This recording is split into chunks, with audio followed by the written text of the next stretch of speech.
Yeah, I'm coming.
Hello, Peace family. Welcome to Take Over Tuesday with your favorite team. You know what time it is. It's time for 7 Generations Black. So do me a favor. Share this out on your network. Let's create engagement. Make sure you're going over to YouTube and subscribe to CTN Media, where we're changing, cultivating, and creating the narrative. And we're doing it all with you. So that means share it out, ring the bell, and keep supporting independent media. This is season 4, episode 7. You are tuned into 7 Generations Black, the podcast powered to equip and inform you, clear your lens, and present you with a new perspective. With my amazing panel, give it up for Theo E.J. Wilson, H. Soul, Lethal, and Jice Johnson. What's up, y'all? I'm your host, Shay J, and we are 7 Generations Black. All right, I see people coming into the chat. Go ahead, share this out wherever you're tuning in from. This is conversation for the culture, y'all, so it's gonna get good. You're tuned into another episode, and I'm gonna hit you with the red pill alert. This is your last chance. After this, well, there's no turning back. This is your opportunity to stop listening and tune out now. If you do, the story ends, and you wake up in your bed and believe whatever you want to believe. However, if you take this 7 Generations red pill, you stay here with us in a liberatory discussion, and we show you just how deep the rabbit hole goes. Now, the choice, as always, is yours. Welcome, my 7 Generations squad. Again, let me give it up for my amazing panel, the guy from Shop Talk Live, the one and only Theo E.J. Wilson, the Honorable Protector Initiative, Mr. Lethal. Oh my God, your shirt doesn't say anything. Nah, today's topic kind of warranted that I just come as me. You came in peace? Because we might get turned up. I got you. My God, from the Righteous Rage Institute, H-Soul. My girl from the Black Business Initiative, Jice Johnson, holding it down for the ladies. We're 7 Generations Black. Let's go ahead and just hop in. I did the red pill alert, so you've been warned. The topic today, the hard mother effing truth. That's it. The hard mother effing truth. Now, I'm going to go ahead and kind of try to censor myself a little bit, but we're not going to be too censored because these are unbought perspectives. So get ready for some real conversation. Sometimes we just need to tell the truth, no matter how hard it is. The Black community has a long way to close the key gaps we experience as a disenfranchised group. Now, romanticizing the struggle, it just won't help. We need to face the facts. And let's talk about some long-term solutions. As the saying goes, the truth will set you free. But are y'all ready to talk about what the truth really is? Well, we're ready to talk about it. It's 7 Generations Black, and we're about to get into this topic, the hard mother effing truth, because the truth gets hard, y'all. And we know you like to sugarcoat things sometimes, but in 7 Generations Black, it's all about new perspectives. So get ready for a liberatory discussion. Make sure you engage. Write us comments. Let us know how you feel. If there's a perspective you don't like, share yours. We're all about community engagement. But I think one thing we are about is changing and shifting. One thing I know we're about is changing and shifting the culture. So let's get into the hard mother effing truth. I'm going to kick it off with my guy, Lethal. Normally you come with your shirt, you come branded up and ready, and you already have a statement. But you said the title today was just enough of a statement. When you think about the hard mother effing truth, what does that look like for our community? What's one thing that we have to just face the facts about if we're going to get to another level and another place? So there's an African proverb that goes, truth is good, but not all truth is good to say. I think for too long, as a people, we have lived by that unknowingly, right? But the truth is good, but the truth is not always good to say, in my opinion, leads to a betrayal of truth, right? And that carries a heavy toll. Right. And so one of the things that I've noted is that in our community, we have a tendency to, and I think it was Sister Vicky Dillard on the African Diaspora News who said it best when she said that we have a tendency to minor in the major, but we major in minor, right? And I think we talked about this on the podcast before, where I gave an example of how we were in shop talk here in the DMV area, and we were talking about, myths of our community. And the topic was, for a time, talking about how, when Black men reach a certain level of financial success, we have a tendency to leave our sisters behind, right? But the shit isn't true. You understand what I'm saying? And the same thing goes for, Black women, right? Yeah. And so it's a small percentage, or a small enough percentage of Black people who, when they decide to get married, they actually marry outside of our community, our people, our race, right? Mm-hmm. And we have a tendency to put so much energy into those people, as if those people define the entirety of who we are. In this particular incident that I'm talking about, we were in the barbershop, and I think it was maybe 20 brothers in there. And all but one, you understand what I'm saying, was either dating or married to a Black woman. But the sisters didn't want to talk about the other 19 of us. They only wanted to focus on that one. As if that one defines... I'm the sisters. Yeah, as if that one defines all the rest of us. You understand what I'm saying? Okay. I'm like, why are you in our midst, sir? Right, but we do a disservice, though, to the majority of brothers and sisters who see the value in staying within and working through whatever it is, whatever stereotypes, whatever drama, whatever stuff we have going on as individuals, right? You stick through it, you stick to it. You see what I'm saying? And I just don't understand for the life of me why it seems to be so important for us to minor in major shit that's real impactful, shit like politics, shit like economics, and group politics and group economics and building of a real community, but yet we'll pay so much attention to a motherfucker like Lil Uzi Vert, who puts a $24 million in the middle of his fucking forehead. He did what? Yeah, he had a $24 million diamond surgically attached to the middle of his fucking forehead. Oh, somebody's going to take his whole head off. You see? And I just don't understand why that would be the type of news and shit that needs to be so major for our people and our community. What the fuck is wrong with us? That's the shit I want to know, though. Like, if a fool got a fucking 24 million, put that. I want to know that. That's it. I want to know where he's gonna be,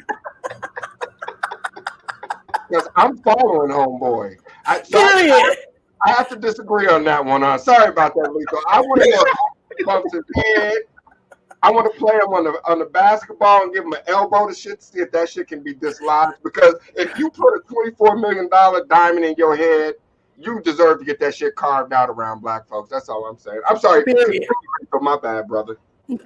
No, I don't disagree with you, man. All I'm saying is the amount of attention that stupidity gains or is paid or whatever from our community, it just doesn't make any sense when at the same time we're talking about fighting against a white male dominated system that is out here dead set on oppressing us and preventing us from being our greatest selves. And we fight against that as well. So we fight against that, and we fight against our own stupidity because we choose to major in minor shit.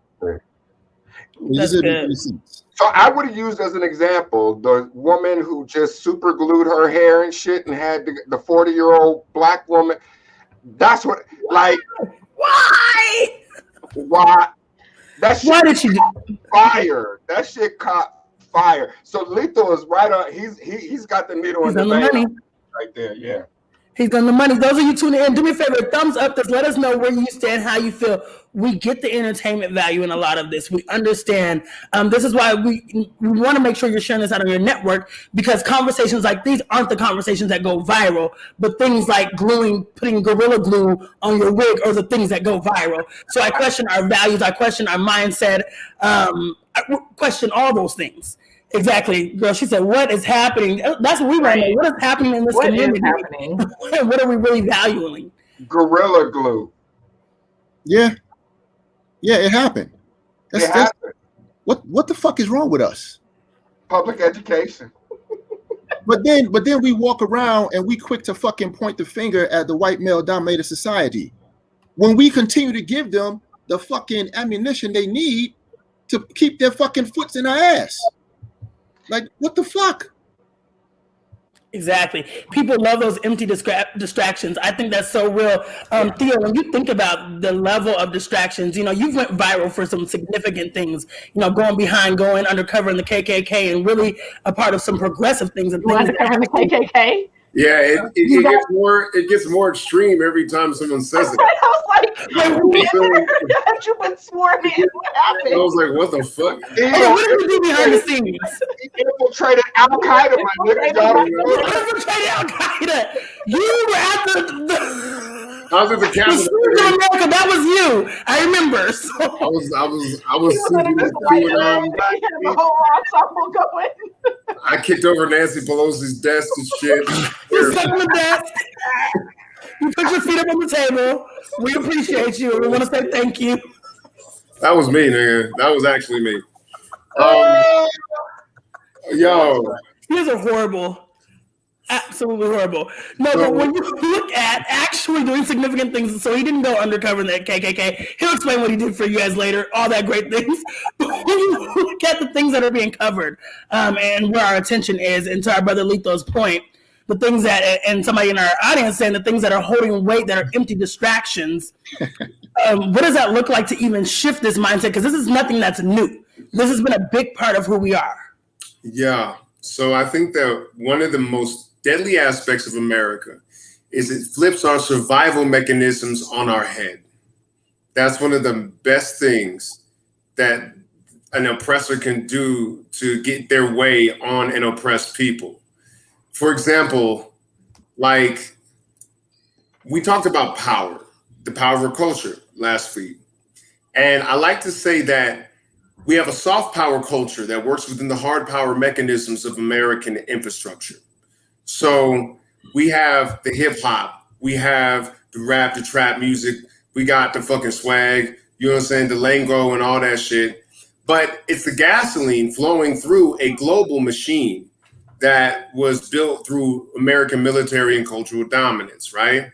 So they'll give us just enough to stay right at the bottom and alive to create more funky ass shit like every single day. That's what is going on with us, right? We have adapted a survival mentality. Those of us who didn't fucking died.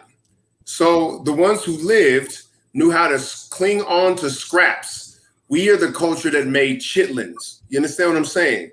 This chitlin survivalist, by any means necessary we're going to live, means also that you become a beggar in the kingdom of life. And you'll be willing to accept any conditions of life as long as you are alive. We live through conditions that other races had said, I'd be better off dead. It's not that white supremacy necessarily killed all these folks. It's just given the options. It was like, well, I'll die if this is what it is, right? So I think that now that we are living the fate worse than death that other cultures would not want to face, okay? And we have to figure out where this caste system that we're in, which we're locked into the bottom of, can be overturned. And our participation in it is a necessary thing. They outbred or killed the Africans that would not participate. Does that make sense? Like the Africans who would not participate died. You understand? So in some way, when we major in minor things, that's also called trifling. Trifling ass Negroes are just a part of the landscape, is what it is, right? So how do we use our survival tools in a way that can flip over the caste system, or how do we get out of this thing? And I'm not surprised by it. We have a great sense of humor. Black folks are the funniest people on the planet. We made Dave Chappelle, nigga. We made Eddie Murphy. We made Kevin Hart. We made Chris Rock. You understand what I'm saying? And it's because our conditions are so hard, but how do we use it for ourselves? I think that's what needs to be done.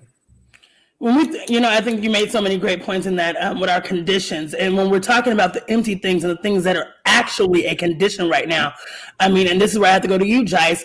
Wealth, Black wealth is a real condition. If nothing else, COVID-19, I think, really highlighted the disparities.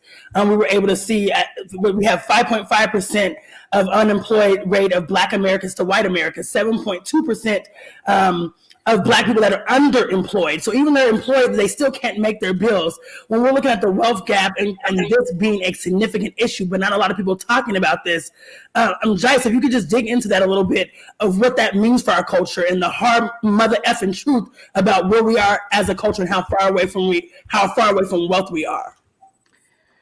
Yeah, I mean, if I can veer away a little bit from those initial statistics specific to COVID, one of the things that we talked about, so, last week we were talking about the power of our culture. And when we stopped our live show, we were on here for almost another hour, just kind of talking. This is kind of even how we pivoted to this conversation, because we began to talk about what the realities are versus what we think, right? So for those of you that haven't checked out last week's episode, go and check it out. But H was like, Jice, I know you're not telling me that we expect reparations from those people who oppressed us, or we think that this is really going to happen. And the first thing that, really comes to me when I think about economics, and when I start talking about what is the hard truth, is we have to recognize that we have a small population in this society. When we start talking about our spending capabilities, our spending capacity, you hear this number, this 1.2, 1.3, 1.7 trillion dollars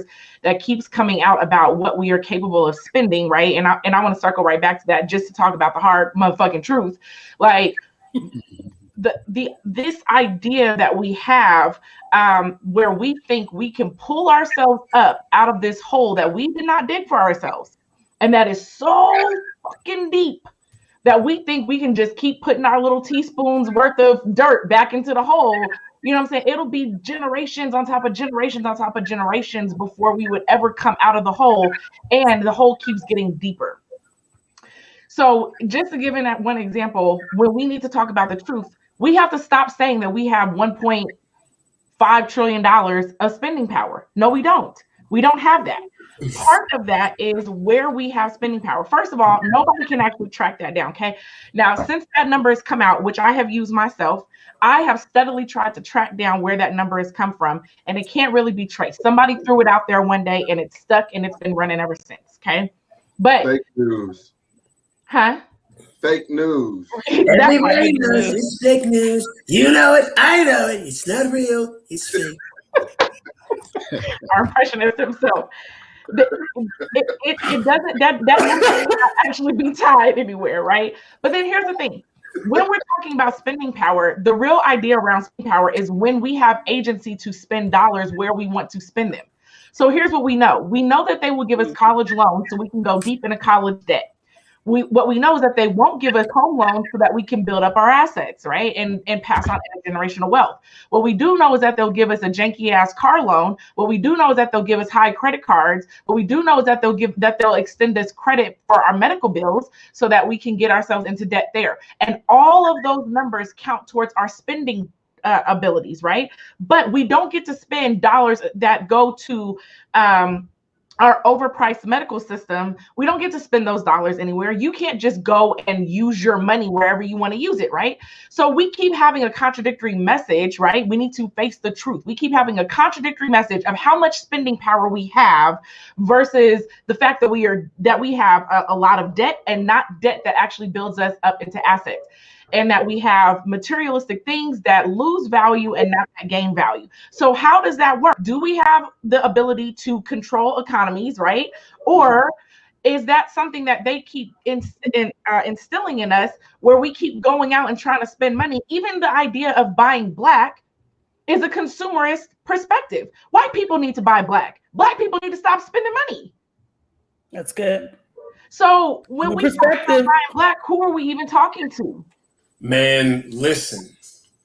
The fact is that we are very, very small creatures on a small planet that's in the backwater of a galaxy. It's in the corner of a universe. Is that where we're going with this? That is so small. And with that, sorry, I was like, I was trying to go on a rabbit hole. Let me get it dark like a motherfucker. Hold on. Most of the universe is black, is what I'm trying to tell. Okay, no. So what I'm saying is, like, I'm trying to give the best context that I can, because I actually had a thought that like related to that shit, right? Like, what's the illest truth that I could find? And what I'm saying is, our people have been oppressed for a blip of the time in which humanity has existed. And we have existed for all of the time that humanity has existed. And I just think that when we look at the greater picture of things, I think one of the truths we never talk about is the fact that you're not going to argue about racism on a melting planet. And that's the truth. Like, that's the other situation that we never really look at. Most black people live where? The coastline. You see what I'm saying? Like, most of us can't fucking swim. Right? Most of us don't have the resources to overcome the loss of any asset like a home or a car, right? Like, we're sitting ducks. That whole thing was like to give context to the fact that we're fucking sitting ducks. And I think that that's the truth that a lot of us don't want to really think about, because it really decreases our sense of importance and agency. So if we're going to start anywhere, it's the fact that we are more hopelessly tied to this empire than any of us really care to admit. That's the first thing, okay? And in order to untie ourselves from it, there's a whole weeds. There's a garden of weeds in our mind that needs to be cut right the fuck through before we can self-emancipate, right? The problem with this empire is that it's a sinking ship. I think it's going down. And I fear that ultimately we may be a little bit too far behind the 8 ball to save us, and when it comes to the 47 or so million of us here. That's why I be talking about thinking internationally all the time. The point is that the situation is a lot bigger than we often interpret it, and we try to solve a problem that is affecting us in this country that began as a 4-continent hustle. You see what I'm saying? It began as a global problem, and we are in a globalized economy, and we're fucked in that economy. We don't have the leverage. Everything Jice says is correct. Everything she says is right, man. Like, the spending power issue is real. Soul challenged me last time to see if there was any way we was going to get out of here without a full measure of reparations. Well, when the economists look at the wealth gap, we're set for another 212 years to catch up to white America if they don't get a dime richer. And that's the facts, right? So they don't get a dime richer. If they don't get a dime richer. And there's nothing that's slowing down their growth. Yeah. And that's why when we keep rolling back around to these issues, it's so important for us to understand why that is important. Like, just as an example, and I'm sorry, that's I think before you move on past if they don't get a dime richer, when we talk about how white people got rich, white people didn't just get rich. The government helped them to get rich, and the government helped us to stay poor. That's actually what happened. It wasn't that they just on their own recognizant did that shit, and on our own recognizant and our own, lack of responsibility, we just did shit, right? The government specifically stopped us and pushed us down, and at the same time they did that, specifically lifted them up and created the gap that we're seeing today, even past where that gap started off when we walked off of the plantation. And in that space, I think that it's important when we start looking at things that we think can benefit us, but then are also benefiting them. When the Biden administration says we're going to alleviate $50,000 of student loans, absolutely, Black folks need $50,000 worth of student loans eliminated. But you know who's really also getting $50,000 worth of student loans eliminated? White people. So all you're doing is freeing up more money for white people who already got all of the benefits prior to now have more money to move forward, right? So we're not slowing down their growth. And every time we talk about slowing down their growth in favor of increasing our growth, we're called divisive, we're called systemic racism. No fair queens. So here's the thing. So that really only leaves us with one solution. And this is the part that we really don't talk about. And we dance around this shit. I think the only person that really lands solidly on this on a consistent level is Theo. We're fucked in America. Let's just be fucking clear about it. The hard truth. There it is. And when I say that, I mean, we're fucked. And for me, if you're trying, and this is why we stayed on the phone for a whole fucking hour after last week's show. If you're telling me that we need to rely upon the consciousness of a psychopath in order to get us out of the situation that we're in, then let me tell you what, homie, this is what sounds like a more viable plan to me.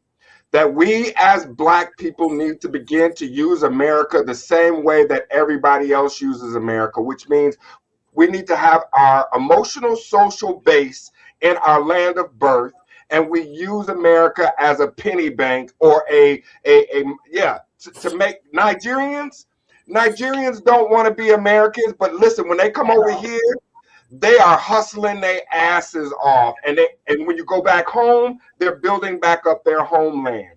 This is what the Jews did when they took over Palestinian space.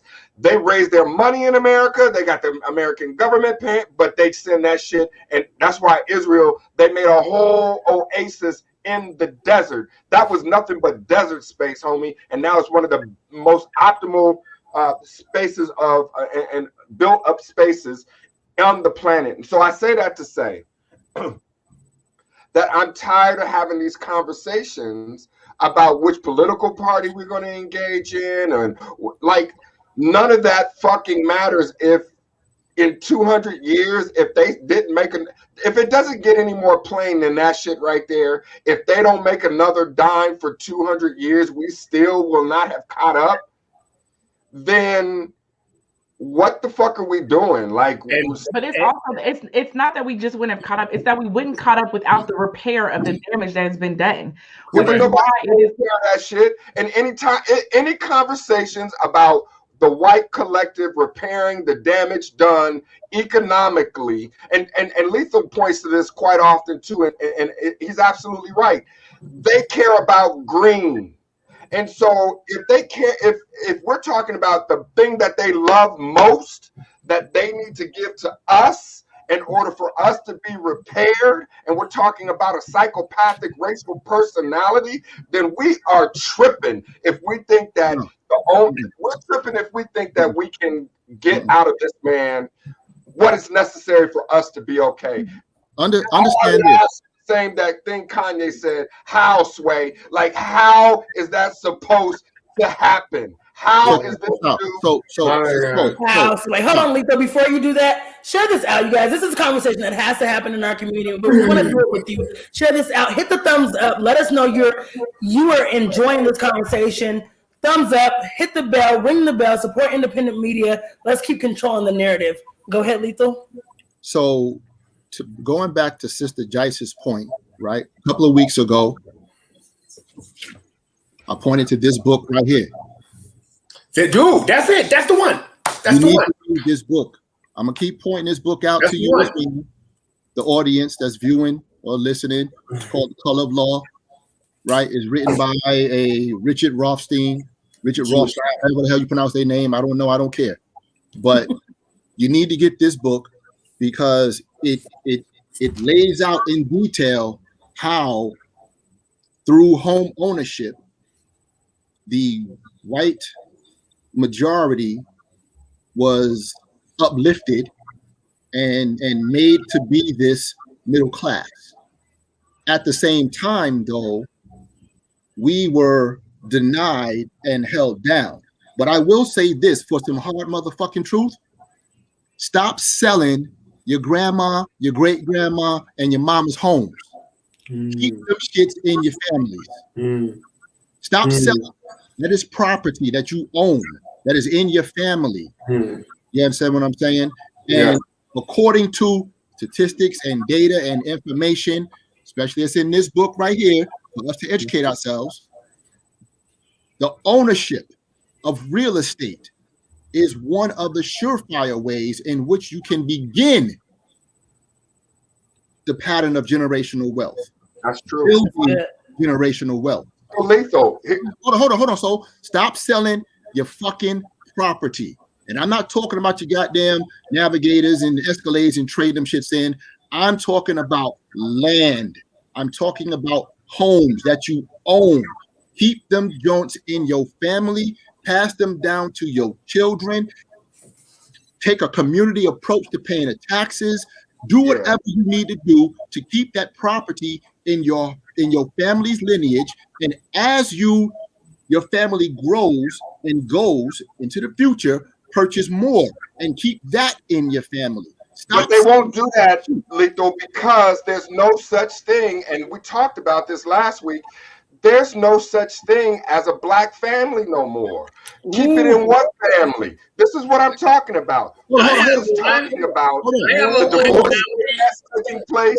Hold on. Define the divorce. So let me ask you a question. I need you to define what you mean when you say family, because me and my daughters are family.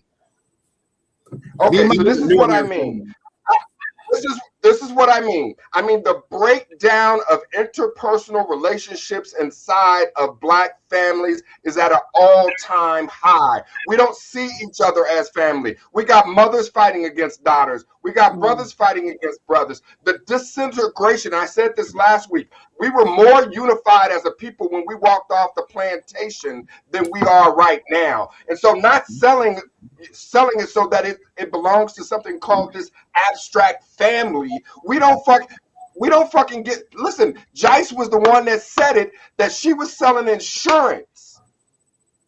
She was selling insurance, and black parents didn't want to pay into a insurance to leave to their own children. That's I don't think I said that online.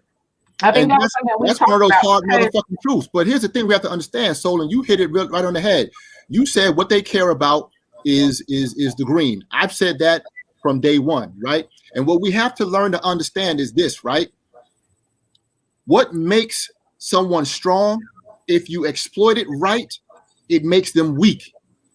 You understand what I'm saying to you? That's called asymmetric warfare. Okay? That's the basis.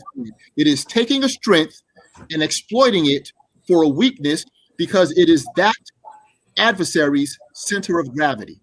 You understand what I'm saying? And you have to exploit that center of gravity, making it their weakness. Al-Qaeda did it to us.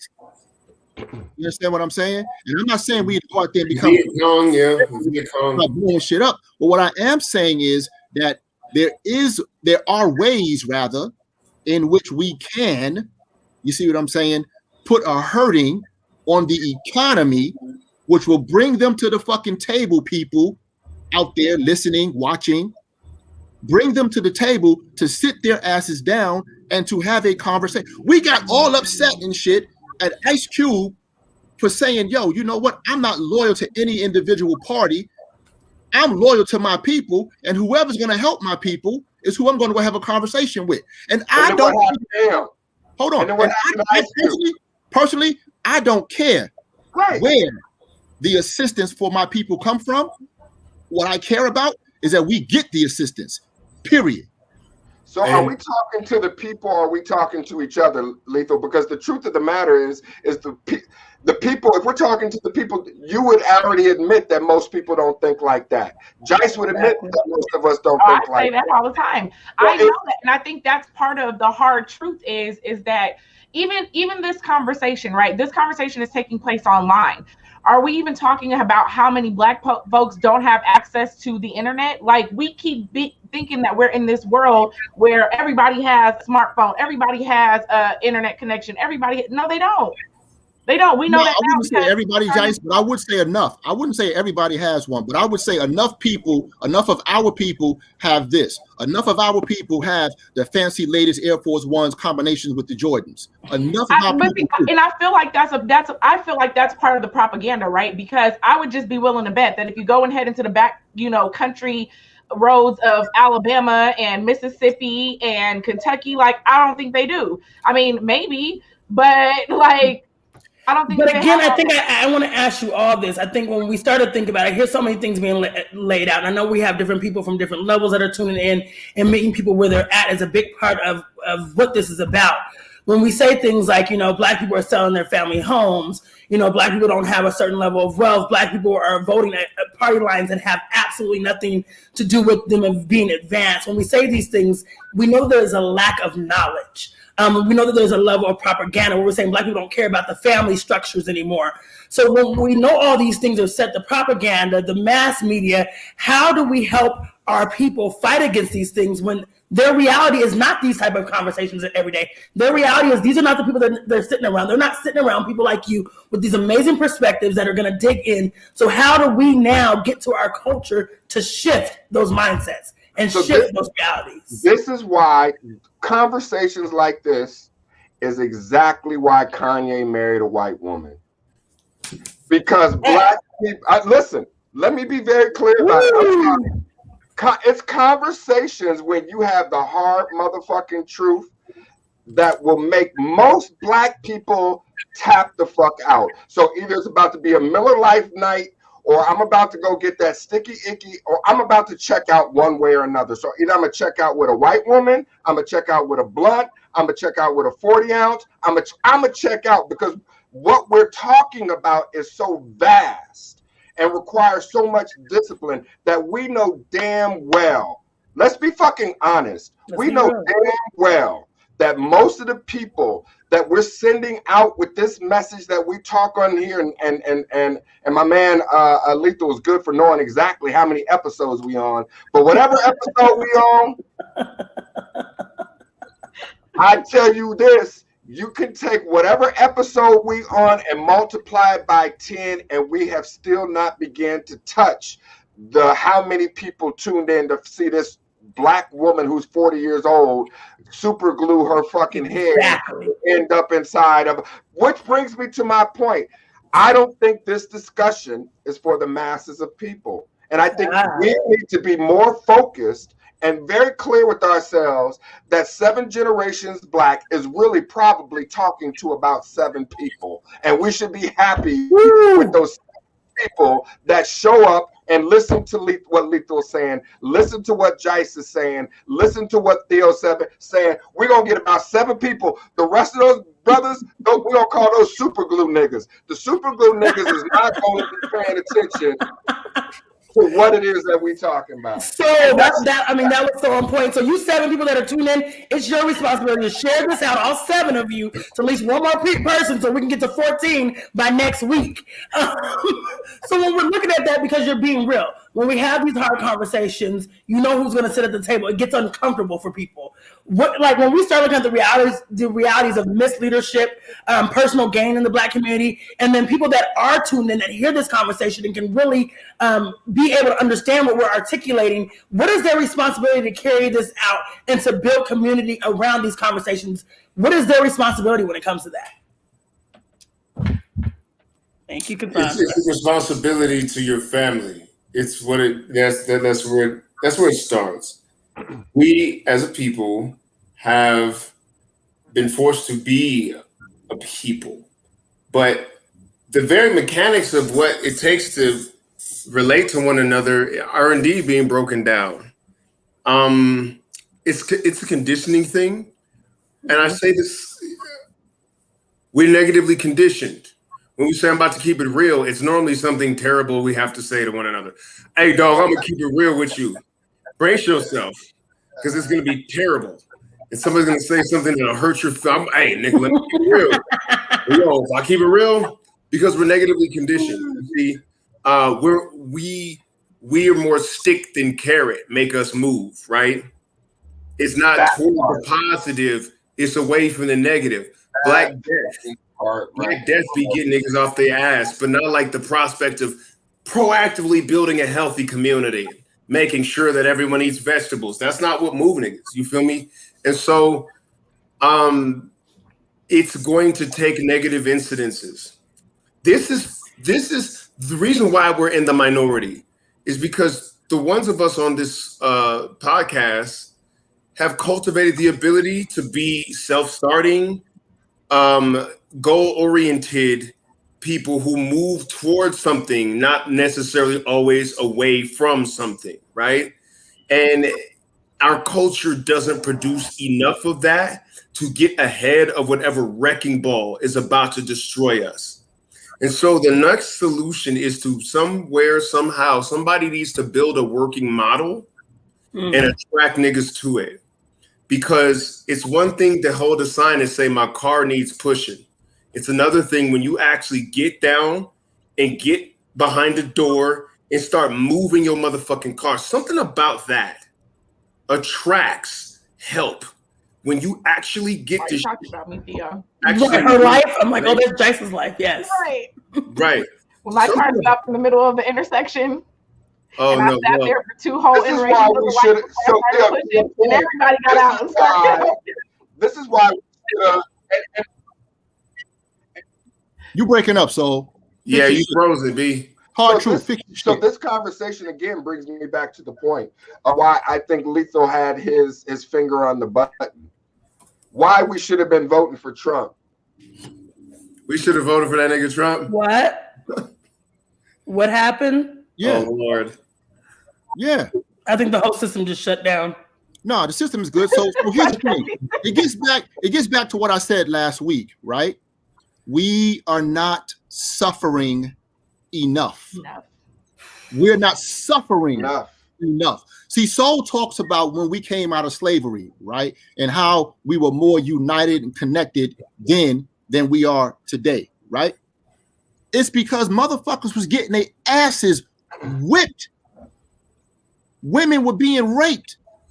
Men were being raped. Kids were being killed at an enormous rate because they were considered fucking property, period.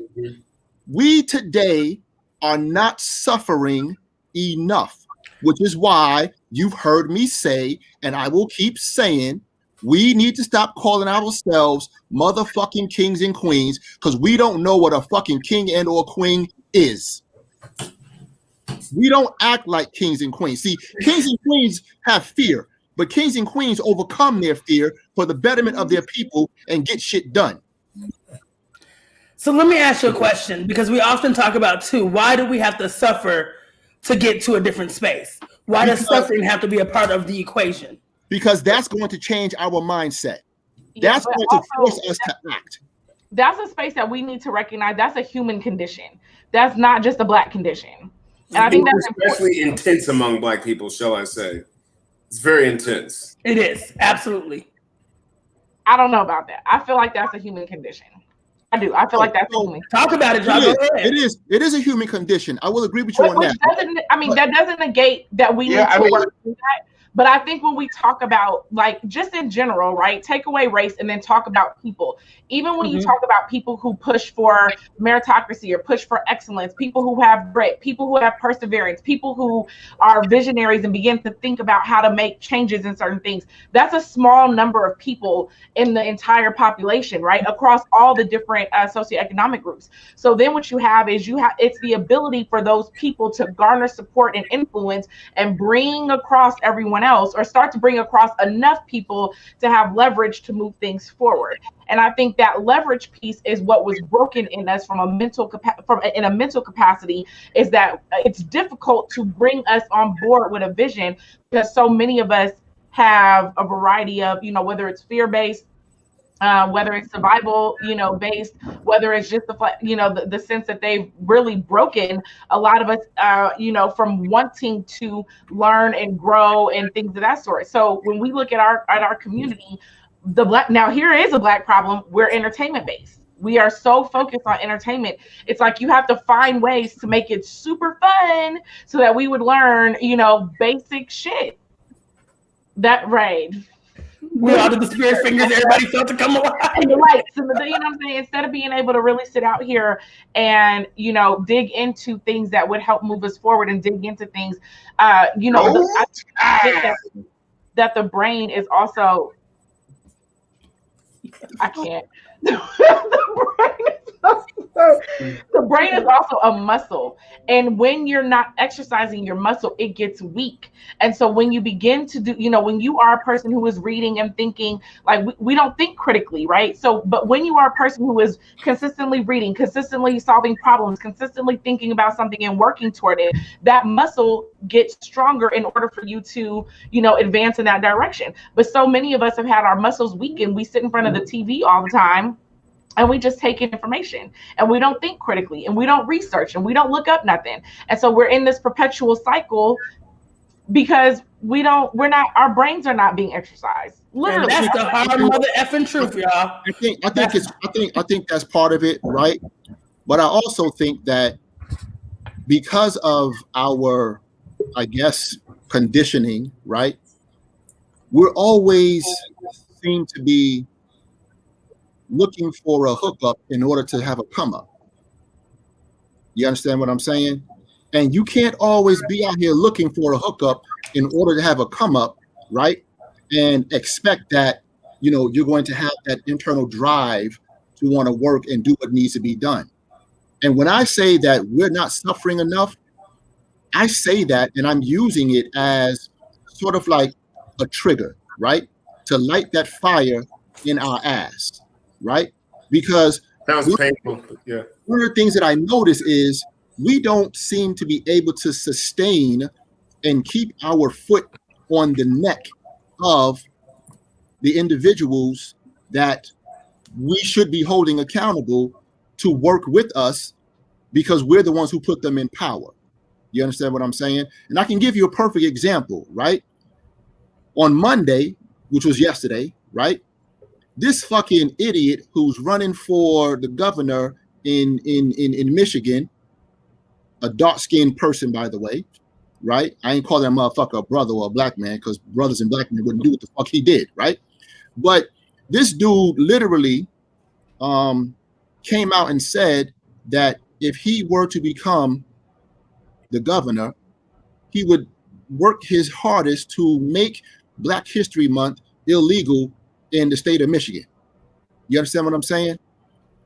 We can't have people like that in our community, and we don't put our foot on their neck and keep our foot on their neck. The same way they kept their fucking knee on George Floyd's neck, we need to put our fucking feet, our whole goddamn bodies on their necks and keep it there until, if necessary, the fucking system suffocates. And if that means we suffer in the process, so fucking what? You think the brothers and sisters in Montgomery didn't suffer? Yeah, they suffered. You understand what I'm saying? But we love to talk about how much we love and honor our elders and our ancestors, and yet by the actions that we do today, which are basically nothing, we are fucking actually dishonoring them. I'm not completely. Yeah. Oh, my bad. No, it's okay. I just had to say yeet. I'm not completely in. I'm not doing it today, sir. I'm not completely in disagreement with taking away, well, not necessarily taking away Black history, but first of all, they don't even teach Black history right in the first place. They're not even actually teaching our kids Black history in the first place. They want to talk. I mean, it's constantly Martin Luther King. They don't want to talk about nobody else. You know, I mean, Rosa Parks, Martin Luther King, a couple of scientists, a couple of entertainers, you know, and then they want to move on. Like, it's not like we're digging deep into the contributions that Black people made, the reality of Black history, or anything like that. But the other side of that is that there does become this separation where we say that we have these 28 days to celebrate Black history, and then we put that shit away, and we don't really want to address what the Black community is going through, it has been through, our history, our contributions, or anything like that all year long. And the rest of the time, they get to teach this false ass narrative. They get 11 months to teach a bullshit ass narrative to not just these white kids, but also to our Black kids that talk about how, you know, the Indians and the white folks then came together and had Thanksgiving dinner. And I mean, it's 2021 and they're still teaching this. They're still teaching false history. What? That's not what happened? That's not what happened. And so in this space, you know, it's like, I think there has to be a whole revamping of that, right? And so unfortunately, you know, he's probably very coonish, and his thought process probably isn't really right around what that looks like. But if we were going to talk about how the Black community is in fact a part of American history and American, you know, we've been here since America been here. I mean, it should be intertwined. It should be taught properly. That's not happening. So that's an issue in the education system, and that's why Malcolm X said only a fool will let his enemy raise his children. Yep. Right. And so, well, let's jump right into Malcolm, because when I speak at schools, people be like, "What about Malcolm X?" I'll be like, "Let me tell you about Malcolm X." Right. The thing he wanted was separatism, and they figured this out 80, 90 years ago. Like Elijah Muhammad already figured this out. Right. If Moses integrated into Egypt, he couldn't be surprised when the Egyptians kept being motherfucking Egyptians, could he? Right? Moses said, "Let my people in." He said, "Let my people go."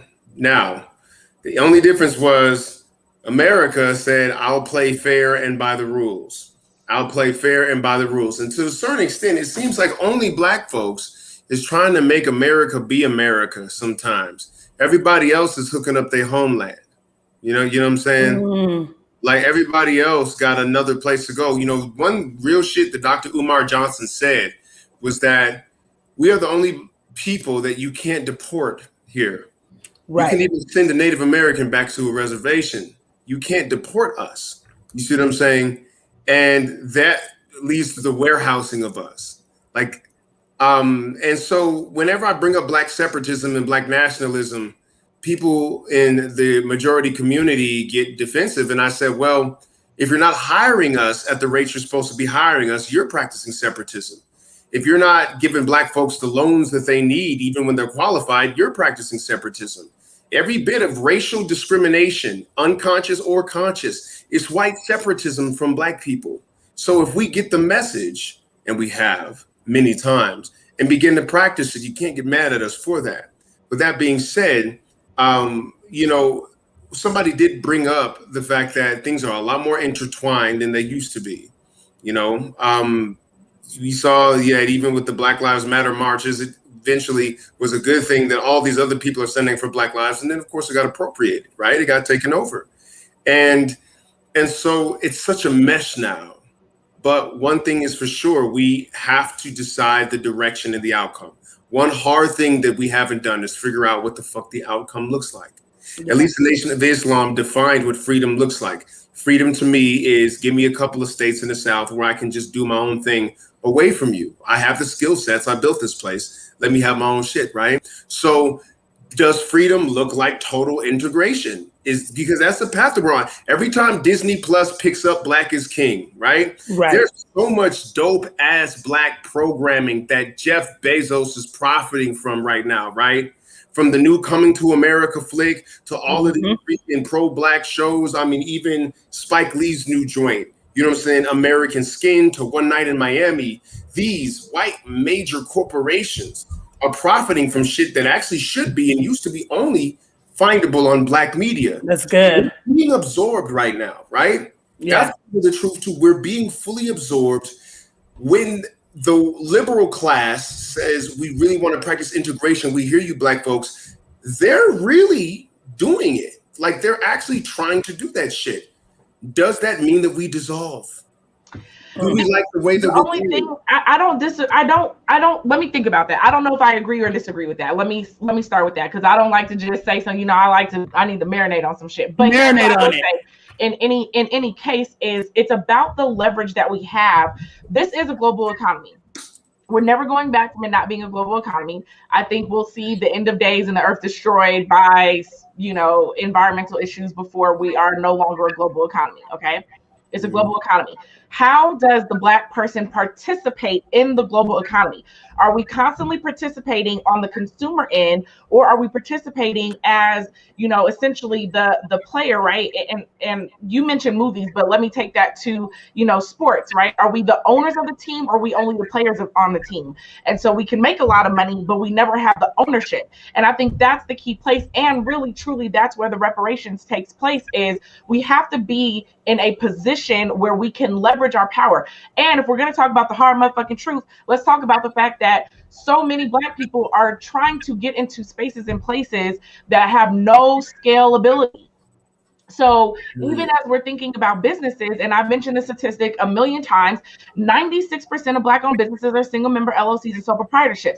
Pandemic shut a lot of that shit down. You want to know what? A lot of it probably shouldn't come back. And that's the hard motherfucking truth, because we have to move into industries where we can actually scale higher, own something that is actually moving us toward the future. We don't need another beauty salon. We don't need another barbershop. We don't need no more home care services. We don't need all of that. And so we got these people who keep coming up with these businesses that it's just you. You don't bring in no employees. You only make enough to sustain yourself, maybe. And we think we're watching all these folks on the internet talk about all this money that they're making. And unless you're putting it in some place of ownership, so unless you're opening up something else with all this solo money you're making, you're not selling your lifestyle business. Your lifestyle business is not being evaluated in a way that you can pass it on 7 generations down the line. It's not going to do anything inside of a trust. It's not going to do anything inside of any of those things or spaces where we can build intergenerational wealth, or where we can have actual leverage as a community to get the things that we need, so we're not at the bottom of the barrel. And what we just did in this election was probably put us at the bottom of the motherfucking barrel, because 11 million immigrants are now going to have more power than the Black community has. Shout out to Willie B for super chatting us up. This is what freedom looks like in the Black media. We need this type of support. Keep supporting us. Keep ringing that bell. Keep sharing this out on your network, because conversations like these will at some point move the culture forward. Even if it's only the 7 people that are watching, I'm sure these are the type of conversation that are going to push us to the next realm. Before we get out of here, I just want to give you guys a chance to hit your mindset moment.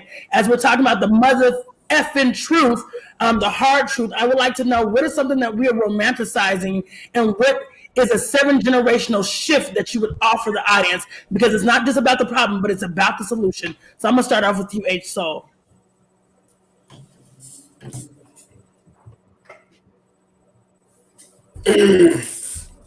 Waiting on you, Soul. You gotta unmute. I'm like, is he talking in a different language? Get off mute, so You gotta unmute. You gotta talk to all 7 of the people. You can't just. Yeah. So it's very simple here for me. Find 7 people that you will not kill, that you will not backstab, that you can work with. Just 7. Forget all this Black people, 46 million of us. I want y'all to find 7. Just That's 7 people. Share your economy with them, share your dreams with them, work together as a unit, remain right, like create communication, love between, just 7. That's all I'm saying. Good. That's good. That's a nugget. 7 people. That's y'all's homework. 7 generations family listening. Find 7 people that you can truly build with. I'm gonna go ahead to you, Jice. What do we romanticize? What is something that we romanticize, or something you can offer a shift that we can see? It's the hard mother effing truth about where the shift comes in the 7 generational lens. Yeah, I think we romanticize. I think we romanticize our Black economic power. And I think that there is a lot of actual opportunity that exists, but it's going to take some work for us to get there, and some collaboration for us to get there, some trust within our own community for us to get there. But I think that we can begin to move the economic needle if we can acknowledge that We've got a long way to go. We're going to have to shift some policies. We're going to have to pull some dollars. We're going to have to take control of some neighborhoods. We're going to have to stand up to some politicians and stand up to some school boards and stand up to some, corporate moguls. And we're going to have to, be very intentional. Yeah, that's what it is. Thank you for that. I hear a common thread right now, and I hope you guys are taking notes in the audience, and it's collaboration, trust. And none of this has been said anything about what we need the white man for, but what we need to do in our own culture, in our own community. I'm going to go to you, Theo, EJ, Wilson, as we were talking about the mother effing hard truth. What is that shift that you offer from romanticizing to a place of empowerment for our people? We got to disabuse ourselves of the idea that we're Americans. That romanticism is killing us. We're Africans with American paperwork. And it's cool, like when you have to buy shit, and it's cool when you have to travel, and it's cool when you can make it work for you. But in a global economy, why are y'all niggas scared to leave? I don't understand. If you know that this shit is global, if you know that every military conflict we've ever won, we did with a numerical supermajority, why are you committed to being the minority and fighting against these odds? This has been a prison break moment. Like niggas don't fuck with Africa because they never been. But I promise you, step foot. Now, look, Soul and I had two different experiences, right? We had two different experiences. I believe that the reason why I had such a good experience is because I went to South Africa, and they know themselves as Black in the context of whiteness. That was very key. Because of apartheid, they had an understanding of themselves as Black, not just, I'm Yoruba, who the fuck are you? You see what I'm saying? Because a lot of Africans do that in certain places. But the issue is that I could bring on several Black American Ghana expats for you right now. Right? I talk to them all the time. And they're over there fucking living it up. They work at the University of Accra, and they got teaching positions over there and enjoying it and not dealing with it. There's other problems, yeah, but they're manageable. You see what I'm saying? In a global economy, why the fuck are you so attached to this place? It's not attached to you. Like y'all let this shit way more than it fucking loves you. You know what I'm saying? And until you really spend some time outside of these borders, first of all, appreciate the fact that you can leave. You see what I'm saying? Like appreciate the fact that if you go somewhere that's majority Black, you'll find a place that has Wi-Fi and you can contact the people. Like this shit really is your oyster to a certain extent. It's way bigger than we fucking give it credit for. And we need to divest ourselves quickly from the only way to fight is the direction we've been fighting. That's stupid. That's not a 7-generational sustainable solution, even though we have a lot of cultural shit like without struggle, there's no progress and shit. I get that, right? I understand that. That came from a paradigm that was necessary for the time. Shit has changed and expanded since then. Thank you for it. I'm not going to discard it. I'm going to use that kind of intensity, that hustle, that grind, that power that being a Black American descendant of slaves has given me. But I'm not attached to motherfuckers who are like not going to give me my due. My fucking inheritance means more to me now that I got a kid in the next room. You see what I'm saying? If you're not going to give it to me, I have to take it from someplace else. If you don't give it to me, I'm going to take it. We got collaboration. We got finding unity. We have knowing who we are. We have building trust in our own communities. Letho, I'm going to let you put a bow on this thing. The hard mother effing truth. What have we been romanticizing, but what do we need to know to move forward from a 7-generational lens? I think there's a few things that we've romanticized and we continue to romanticize. One of the things I think we romanticize is the idea or the ideology of the American dream.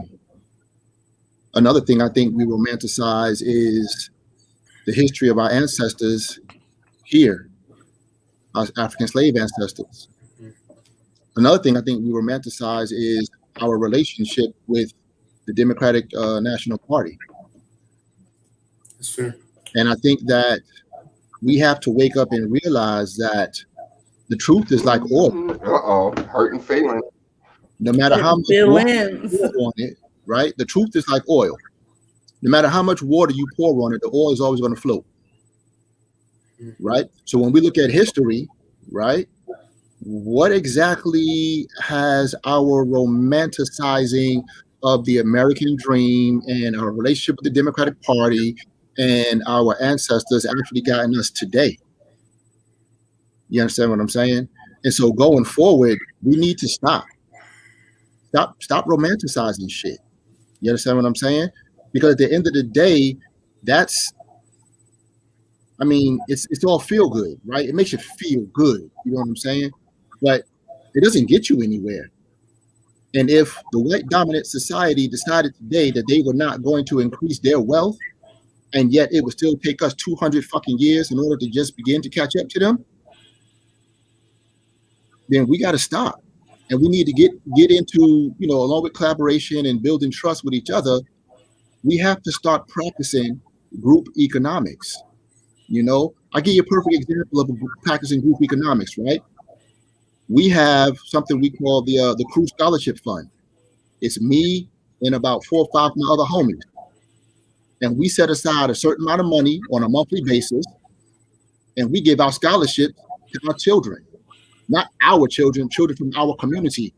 And we do this on an annual basis. And we've been doing this for about 4 or 5 years. And we're talking $500 scholarships to 6 or 7 kids on an annual basis who are going off to higher learning institutions. You understand what I'm saying? Group economics, because one of us couldn't do that by ourselves. So you share the burden financially. And these are not my children as in blood. But as someone said in the chat room and whatnot, family doesn't always have to be blood. Yeah. And so change that mindset, people, because at the end of the day, as Soul said, we're on episode number 26 right now. So this is 26 hours of consistent messaging. Told you know it. You understand what I'm saying? Speaking of which, I'm past my time. I don't mean to cut you off, sir, but nah, you good, bro. I'm just saying it's been consistent information, consistent messaging for 26 hours now.